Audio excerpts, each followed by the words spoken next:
Dan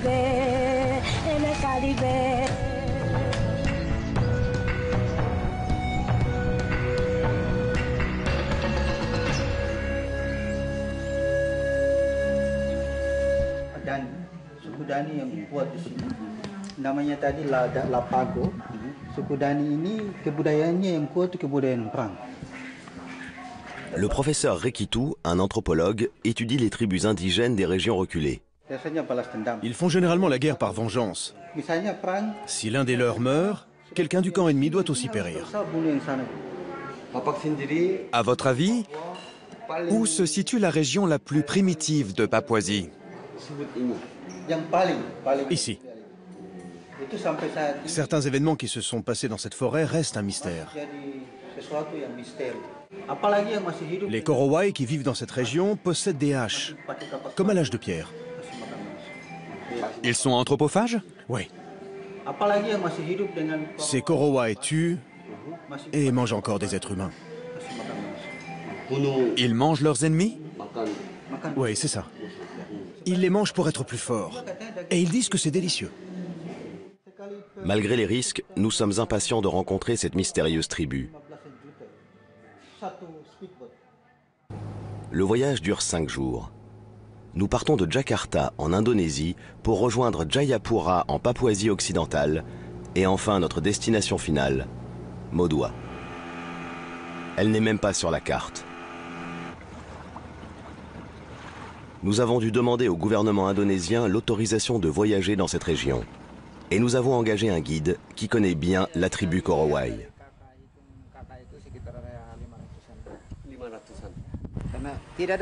Les Korowai construisent leurs maisons dans les arbres. Autrefois, quand ils gagnaient une guerre, ils mangeaient les hommes et épousaient leurs femmes. Je n'ai pas bien compris. Ils sont donc toujours anthropophages? Bien sûr, il n'y a pas de doute. Rencontrer cette tribu est une occasion unique de mieux comprendre l'évolution de l'humanité.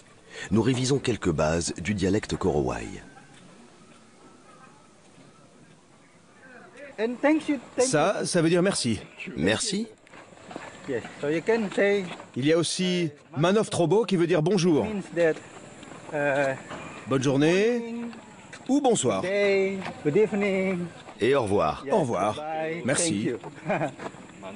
Manof. Manof Trobo.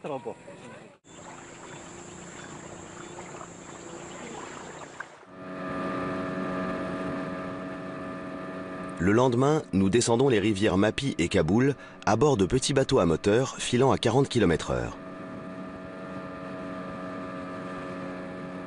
Le soleil commence déjà à décliner quand nous apercevons des palmiers sagoutiers, la base de l'alimentation des Korowai.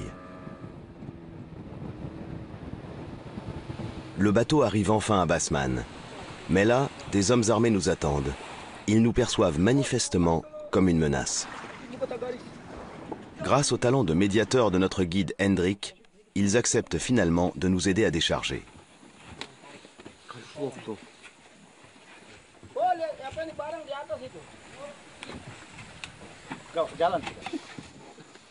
Danger. Awas, awas.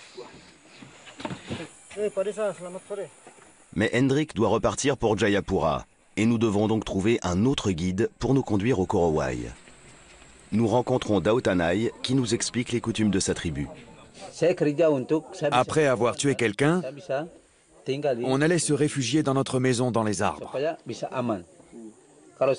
Car en restant au niveau du sol, on était à la merci de nos ennemis. Construire des maisons en hauteur est toutefois dangereux et les chutes sont fréquentes. En temps de guerre, les Kombai mangeaient aussi les Korowai. Et on faisait la même chose en retour. Vous mangez vos ennemis pour être plus fort? Non. On les mangeait pour le goût. Rien à voir avec la force. C'est comme la pêche. Pourquoi vous pêchez du poisson? Pour manger. Parce que vous trouvez ça bon. C'est pareil avec les gens. Quand on faisait la guerre, on devait tuer nos ennemis et ensuite on les mangeait. Tout est prêt pour notre expédition. Reste à espérer que les Korowai ne nous voient pas comme leurs ennemis, vu le sort qu'ils leur réservent. Nous devons marcher 4 heures dans la jungle pour rejoindre la tribu. Le chemin est extrêmement boueux.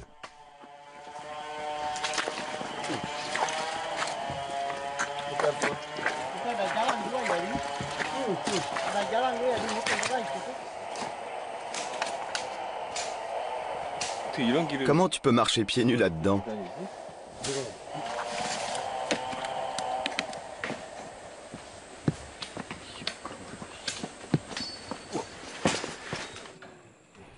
L'un de nos porteurs fabrique une canne pour nous aider à avancer. Merci.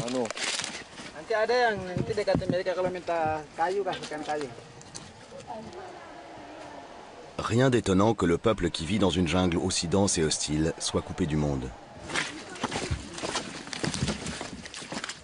En Papouasie, on raconte que la forêt des Korowai renferme de multiples secrets. C'est un univers mystique de dieux et de légendes. Et les chemins difficilement praticables constituent une barrière naturelle contre les curieux.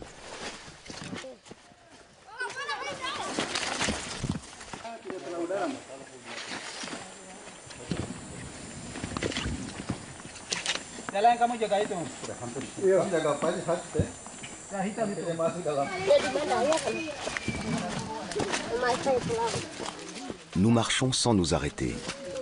Enfin, nous apercevons une cabane à la cime des arbres.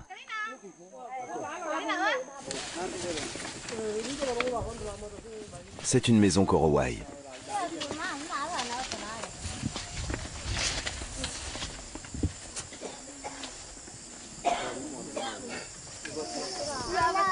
Elle est construite à 7 ou 8 mètres du sol.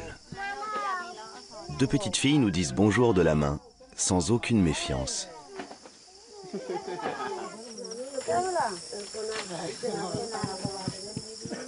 Un homme ne tarde pas à venir à notre rencontre.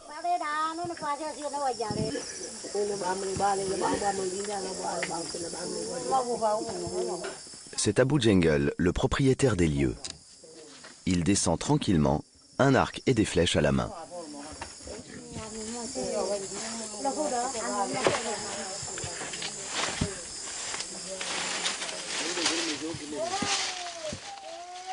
C'est le frère de Daout, le Korowai qui nous a servi de guide depuis Basman.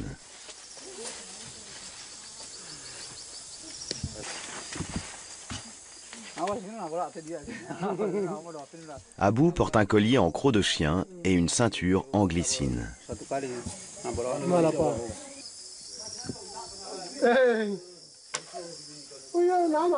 Il remonte dans sa cabane après avoir passé quelques instants avec nous.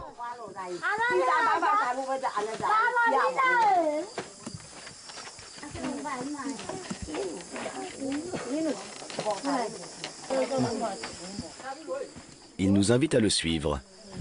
À mon tour de faire des acrobaties.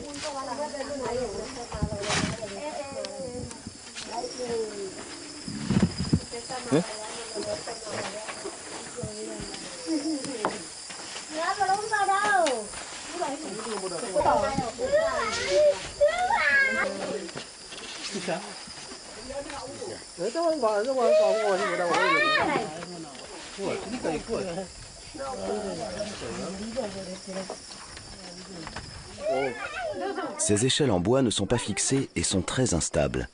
Elles permettent d'alerter les occupants si un intrus approche.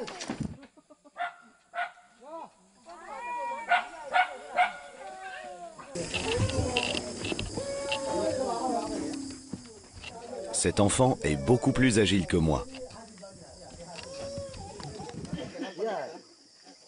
La maison est étonnamment spacieuse. Elle accueille une famille de 5 personnes sur 3 générations. Il y a aussi des animaux. Chez les Korowai, les cochons font partie de la famille. Les porcelets sont aussi choyés que les enfants. Les chiens sont appréciés comme animaux de compagnie, mais s'ils ont le malheur de toucher à un cochon, on les punit en leur ligotant les pattes.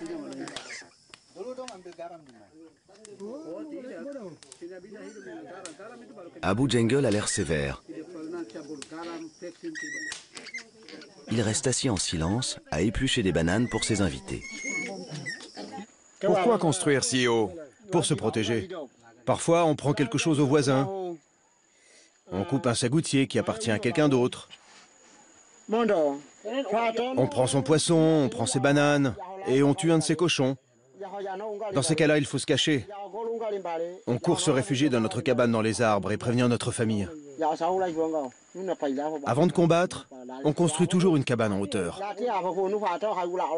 Comme ça, on peut s'y mettre à l'abri en cas de danger.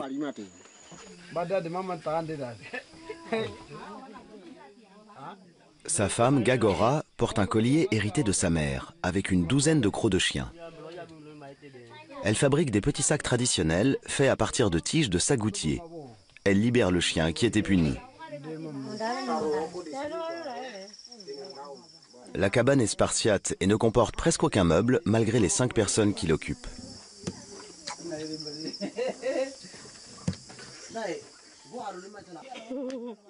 En guise de lingette pour nettoyer son bébé, Gagora se sert d'une mousse appelée rabat.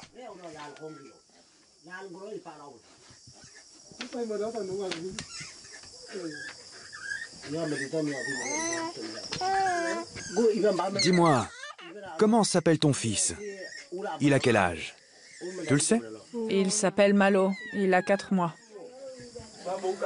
Tu es sûr? Pas vraiment. Les Korowai ne connaissent pas précisément leur âge. Quand les tortues viennent pondre, on sait que c'est le début de la saison des pluies. 1, 2, 3, 4, 5, 6, 7, 8, 9, 10, 11, 12, 13, 14, 15, 16, 17, 18, 19, 20, 21, 22, 23. Leur dialecte ne leur permet de compter que jusqu'à 23. Les chiffres et la notion du temps ne leur sont d'aucune utilité dans la vie quotidienne.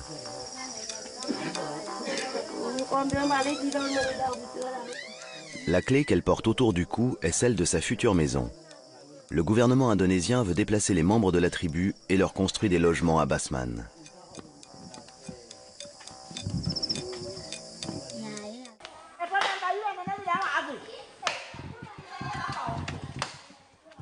Les Korowai vivaient totalement coupés du monde jusque dans les années 1970.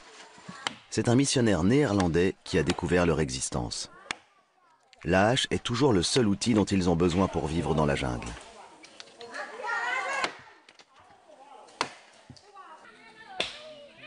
Je remarque un détail très intéressant en regardant cet homme couper des arbres.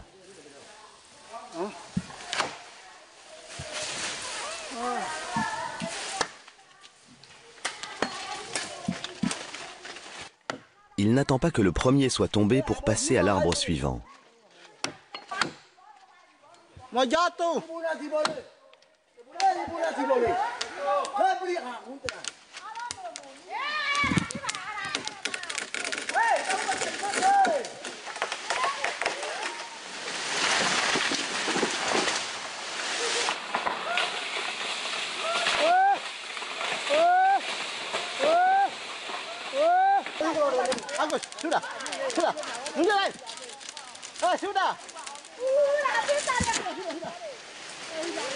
Il taille le tronc à un angle précis.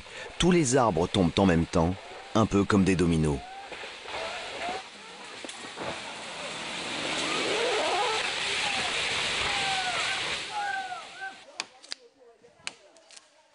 Cet enfant n'est pas encore très au point.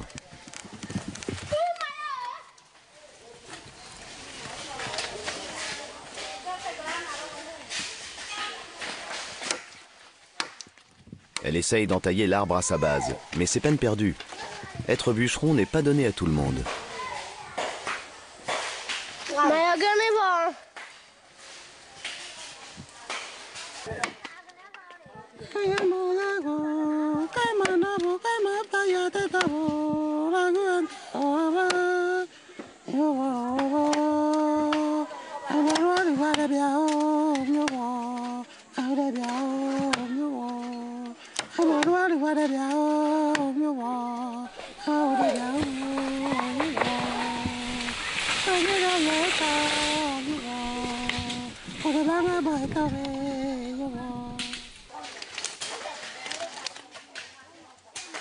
La famille s'est agrandie et les Jengel doivent construire une nouvelle cabane.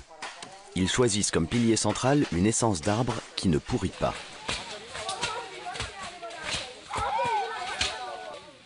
Ils taillent ensuite la végétation autour du tronc pour dégager le passage et offrir une meilleure visibilité.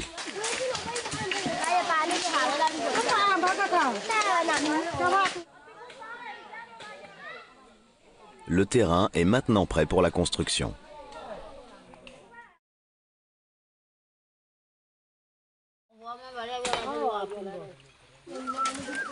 Le mot Korowai signifie « qui a les jambes robustes ».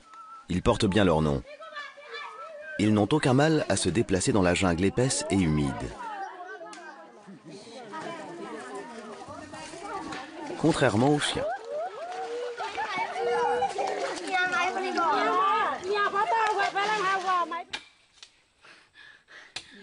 La nature n'a pas de secret pour eux et ils se soignent par les plantes. La mousse est un excellent antalgique.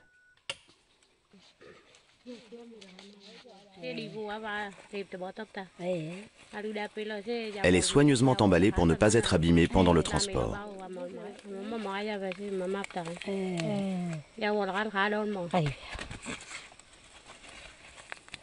Deux feuilles suffisent à concocter une enveloppe.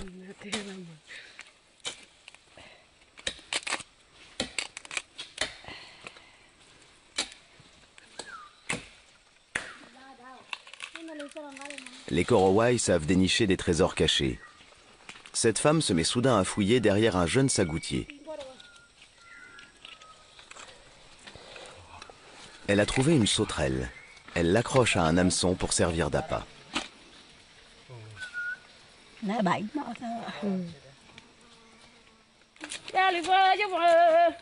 Elle fabrique ensuite une canne à pêche avec une tige de sagoutier débarrassée de ses feuilles.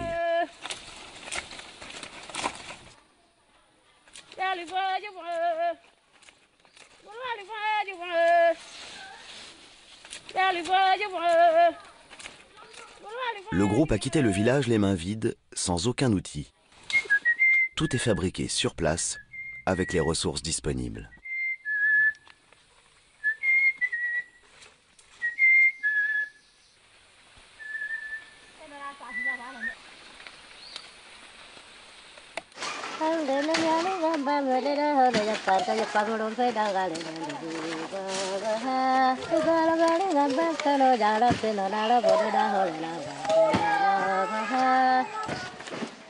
Les Korowai chantent souvent en travaillant. Le dialecte Korowai est une langue exclusivement orale. Chaque individu connaît des chansons qui lui sont propres. Elles sont comme une marque d'identité. Les feuilles géantes de sagoutier se transforment en un grand panier entre leurs mains habiles.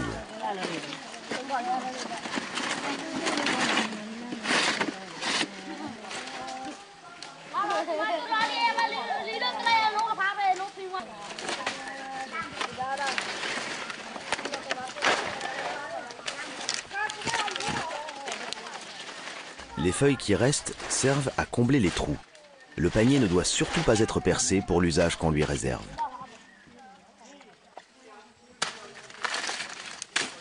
Une colonie de fourmis grouillant de larves est jetée au fond.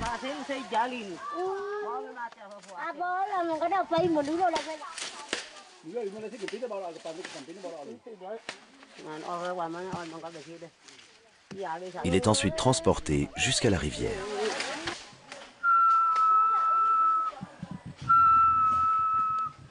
Le panier rempli de larves est en réalité un filet à poissons.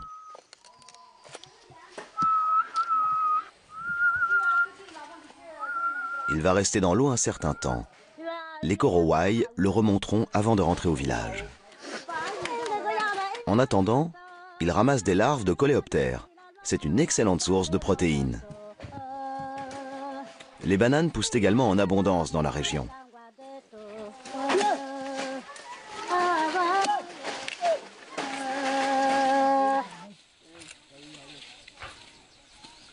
Quand ils ont soif, les Korowai mâchent de la canne à sucre et aspirent le jus.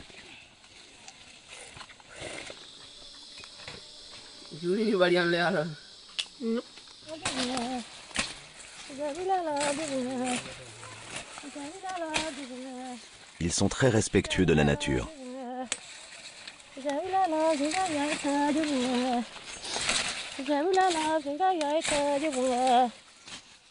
S'ils n'utilisent que la tige de la canne à sucre, ils replantent les feuilles qu'ils n'ont pas utilisées.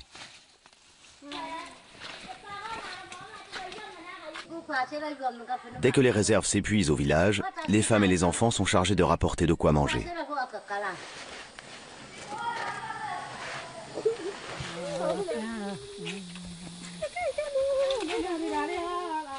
Le climat chaud et humide des tropiques accélère la croissance des plantes. Ainsi, la jungle est une source intarissable de nourriture. Les Korowai sont des chasseurs-cueilleurs et n'ont pas besoin de cultiver la terre pour survivre.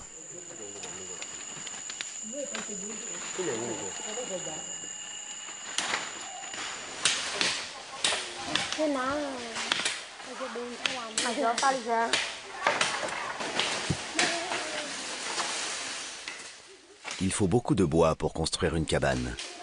Cette variété de malval abonde dans la forêt. C'est un bois léger et solide. C'est la principale essence utilisée pour construire les maisons.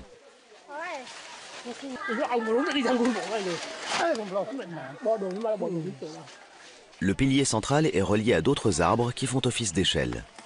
La construction peut commencer. Des tiges de rotin sont taillées en fines lianes pour attacher solidement les arbres entre eux.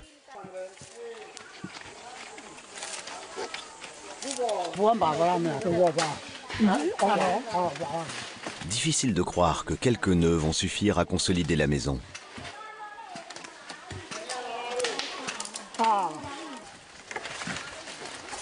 Les hommes grimpent aux arbres comme s'ils défiaient les lois de la pesanteur.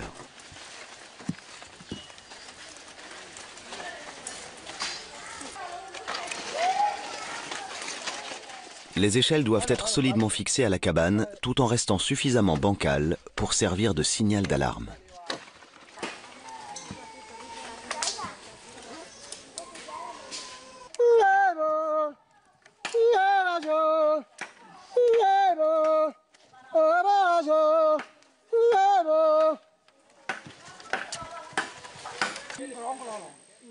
Le groupe termine une échelle de 10 mètres dans la journée.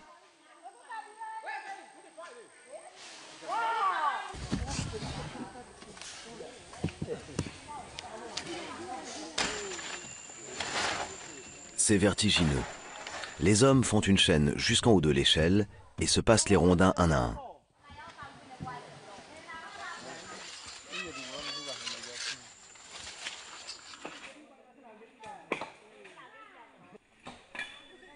Noués solidement, ils vont constituer le sol de la cabane.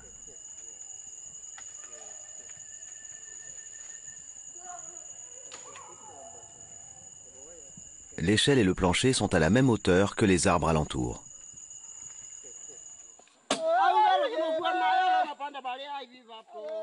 Abu Jungle passe une branche à sa nièce Loluwap. Malgré son âge, elle n'a pas l'air d'avoir le vertige. Son père, Sam Jungle, la surveille du coin de l'œil.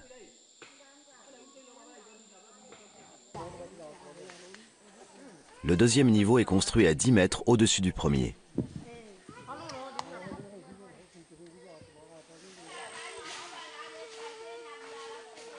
Tout le monde sait exactement où se positionner pour que la chaîne soit efficace et sans danger.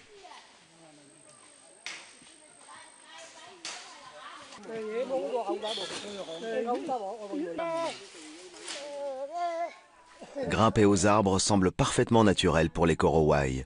Même les enfants montent à 20 mètres sans hésitation.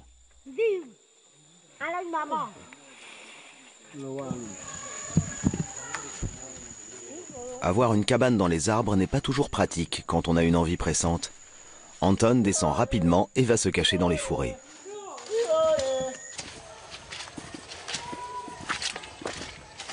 Il cueille ensuite quelques feuilles pour se confectionner le seul vêtement que portent les Korowai.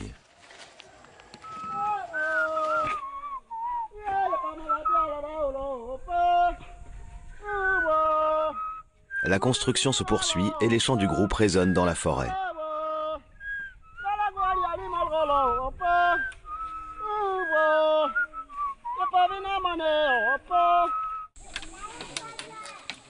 L'ossature de la maison est terminée.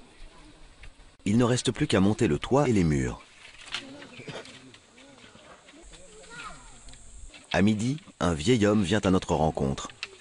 C'est Sambaima, le père d'Anton. J'ai entendu dire que vous étiez là. Alors, je suis venu vous dire bonjour. Je voulais venir avant, mais je suis malade et je n'ai pas pu descendre de chez moi. Anton est mon fils préféré. Il construit sa maison là-haut, dans les arbres.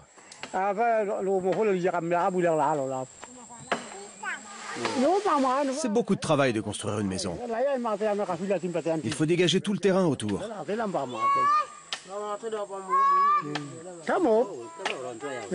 J'aime bien les étrangers. Il y en a déjà eu dans d'autres villages. Mais chez nous, c'est la première fois. J'aimerais bien en voir plus souvent. Ça m'intéresse de savoir comment vivent les gens à l'extérieur. Anton ne descend pas saluer son père. Il s'est endormi après ses longues heures de travail.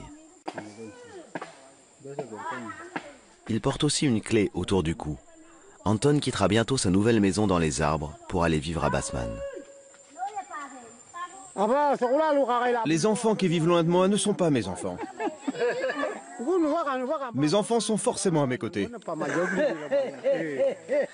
S'ils partent tous, c'est leur choix.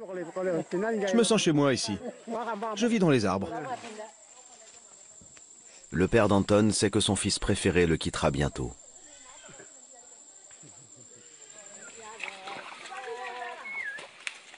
Nous suivons les femmes dans la jungle.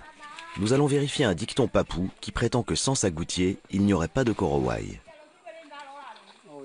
Cette variété de sagoutier qui pousse dans la jungle humide est l'alimentation de base de la tribu.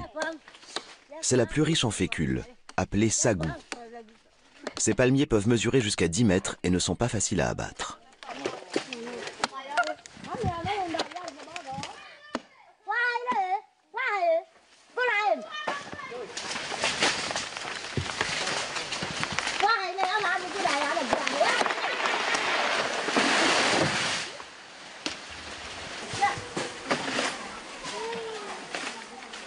Et une fois abattus, ils ne sont pas faciles à casser.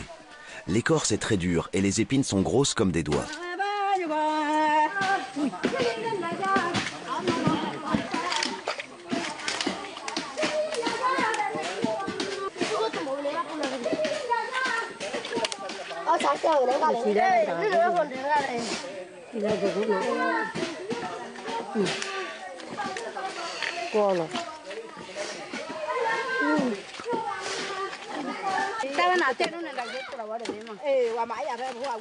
Les femmes s'y mettent à 12 pour venir à bout d'un seul arbre.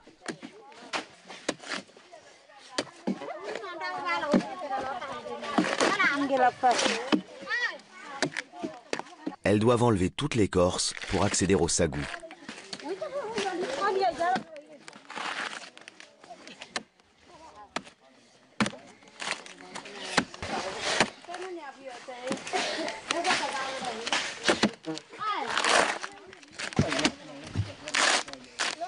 Avant d'avoir des machettes, les Korowai travaillaient avec des outils en bois et en pierre.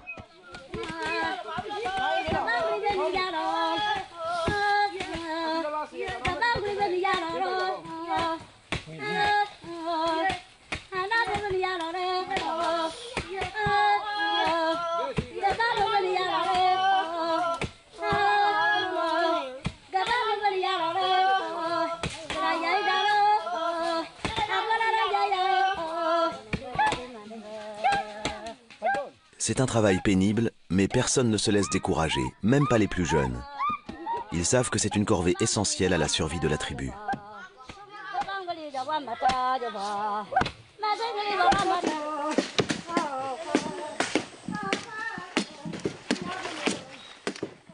Pendant ce temps, une autre équipe fabrique un extracteur pour filtrer le sagou. Tous les matériaux nécessaires sont à portée de main dans la jungle.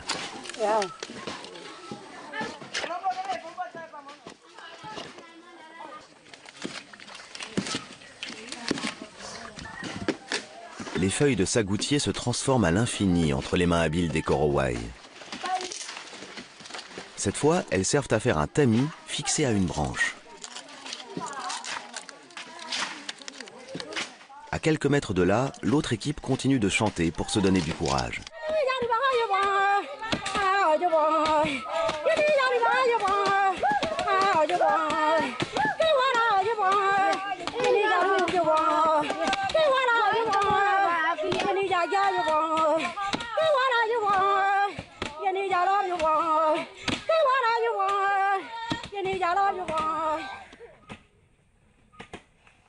Ces chansons ne sont pas anodines. Elles sont lourdes de sens pour celles qui l'interprètent.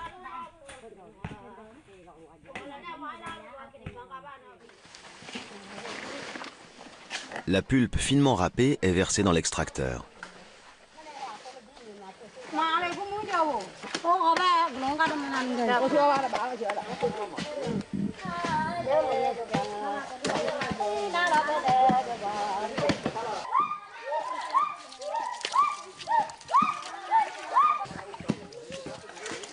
Le sagou est mélangé à de l'eau, puis essoré à la main. Ça n'a l'air de rien, mais c'est aussi un travail éreintant.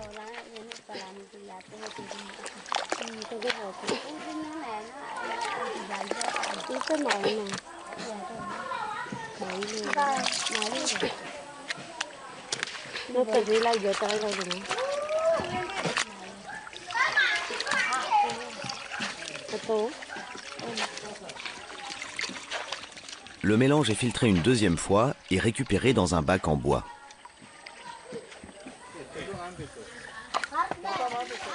La fécule tombe au fond en quelques heures. Le bac est ensuite soigneusement vidé de son eau.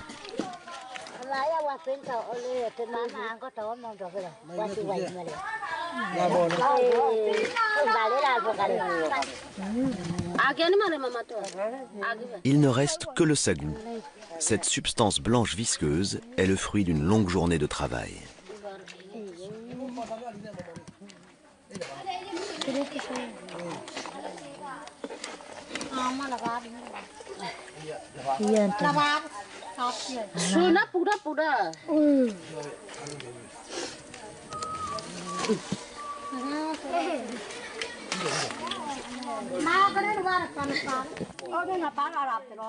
Les femmes récupèrent méticuleusement la fécule.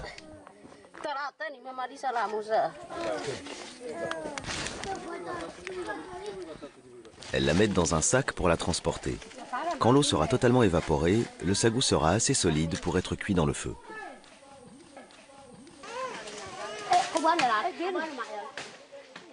La construction de la maison se poursuit. Un Korowai est capable de construire seul une cabane dans les arbres. Mais dans le cas d'une maison familiale, le temps passé dépend du nombre de personnes mobilisées pour rassembler les matériaux. Les femmes sont chargées de trouver des feuilles de sagoutier pour le toit et de les rapporter aux hommes. Gagora Jungle chante en travaillant. Soudain, elle éclate en sanglots.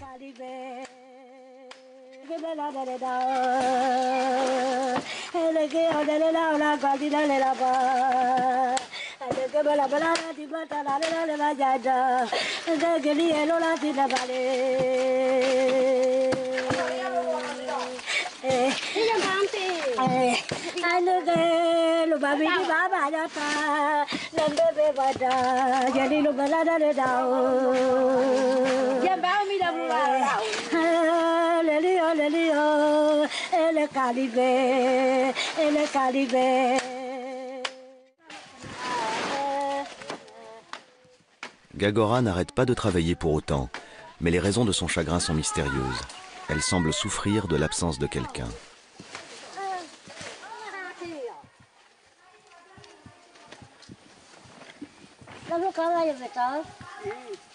Les femmes n'en ont pas fini avec les sagoutiers. Tout est exploité dans le palmier. Une fois la fécule récoltée, les tiges sont tissées pour faire des pagnes et des sacs. Et les feuilles servent à construire un toit.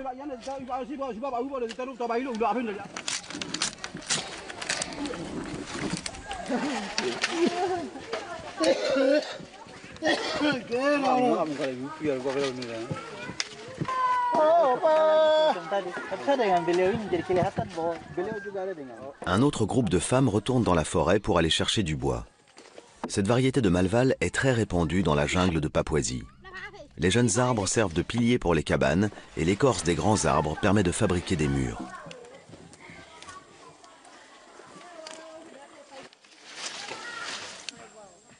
L'écorce légère et solide va protéger la famille du vent et empêcher les enfants de tomber.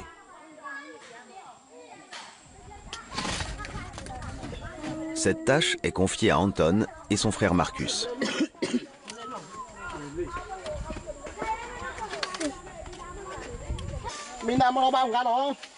Le toit et les murs sont terminés en 5 jours.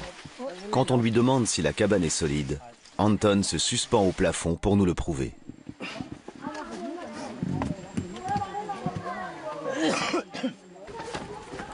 Il continue sa petite démonstration.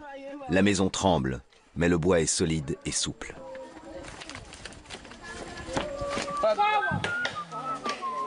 Anton coupe ensuite quelques branches pour dégager la vue. Mais il doit en laisser quelques-unes pour que l'arbre ne meure pas, car c'est lui qui assure la solidité de la construction.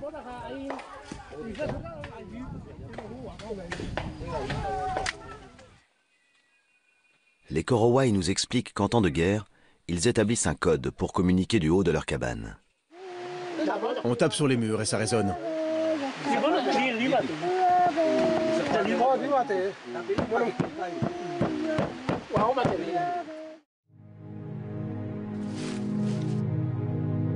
Traditionnellement, c'est à des fins guerrières que les Korowai construisaient leurs maisons dans les arbres. Une fois la cible choisie, 4 ou 5 maisons étaient construites tout autour. Les Korowai faisaient des réserves de nourriture, plantaient des bananiers en cas d'urgence et envoyaient les femmes et les enfants en lieu sûr. Puis la bataille commençait.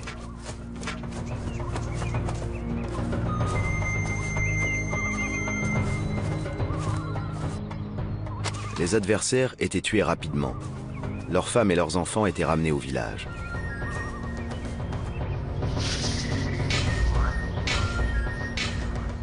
Quand l'ennemi venait se venger, il se retrouvait confronté à des forteresses haut perchées.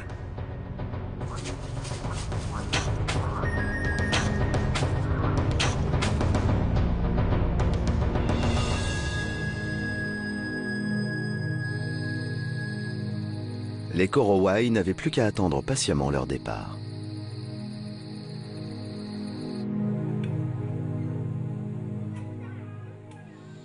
Voilà pourquoi ces cabanes sont toujours construites au milieu des bananiers.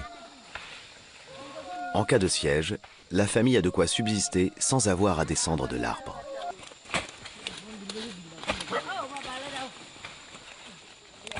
Notre guide Korowai nous explique que la guerre la plus récente remonte à 2006.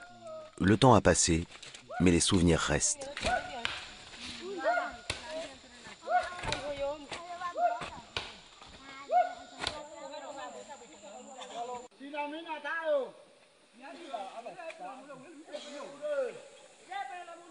Ces hommes transportent quelque chose qui ne se trouve pas au sommet des arbres.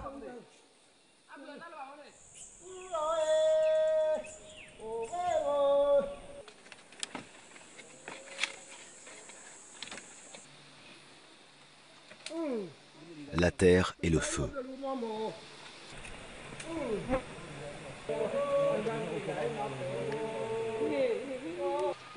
La maison est équipée d'un foyer.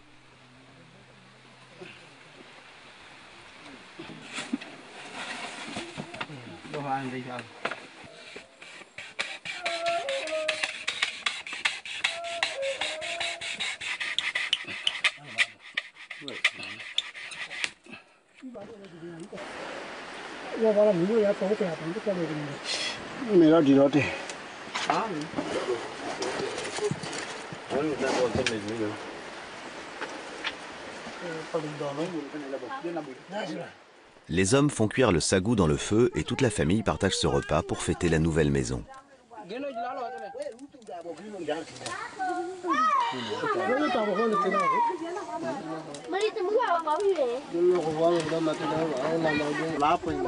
Faute de protéines animales, le sagou est la nourriture préférée des Korowai.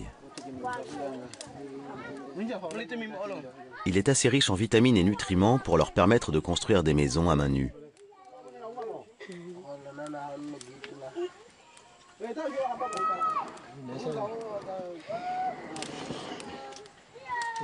Ce ne sont plus de redoutables guerriers, ceux qui ont les jambes robustes, mais des orang po, ceux qui vivent dans les arbres.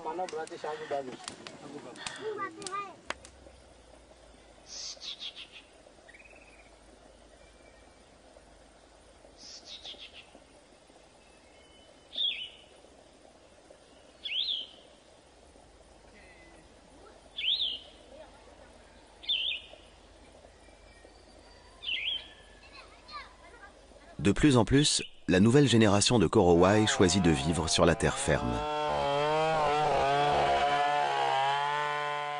Ici, à Basman, on construit des maisons par dizaines pour les accueillir. Même Anton, le fils de Sombaima, veut quitter la jungle malgré la désapprobation de son père.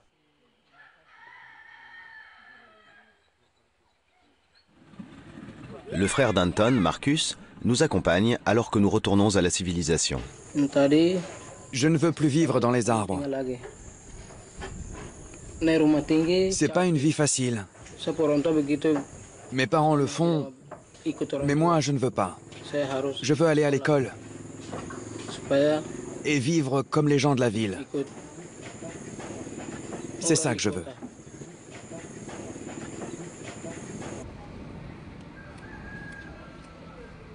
Deux enfants ont quitté la jungle avant Marcus. Elles vont à l'école en ville. Leur père est venu les chercher, mais elles n'ont pas voulu repartir avec lui. Elles disent qu'elles sont heureuses ici. Elles ont des amis, elles vont à l'école. Je suis très fière de Pauline. Ses parents ne pouvaient rien faire pour l'aider. On ne l'a pas forcée. Elle a pris seule la décision de rester. Les Korowai ne comprennent pas le concept d'éducation. Les adultes sont tous analphabètes. Pauline est la fille des Jengel.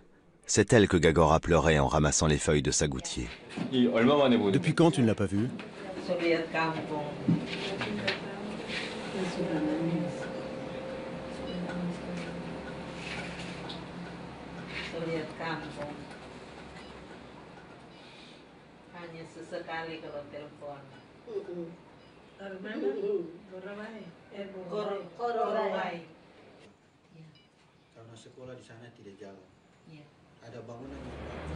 Ça me rend triste de le voir. Tu es triste? Oui, Ton père te manque. oui. Tu peux dire quelque chose en Korowai? J'ai tout oublié. Tu as tout oublié? Et toi?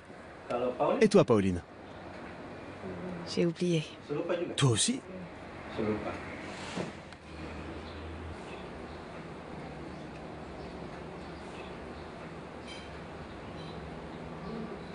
Pauline?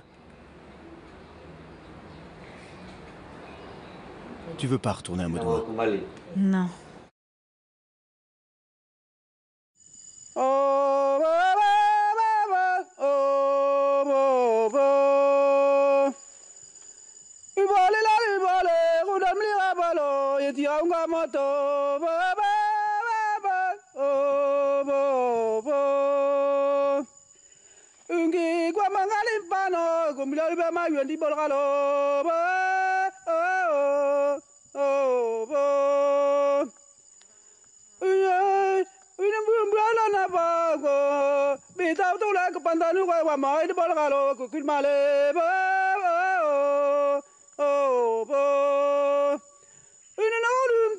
Mungkin Pak Winim Abu Bakar ni labo, imalalu bala bitotin benel.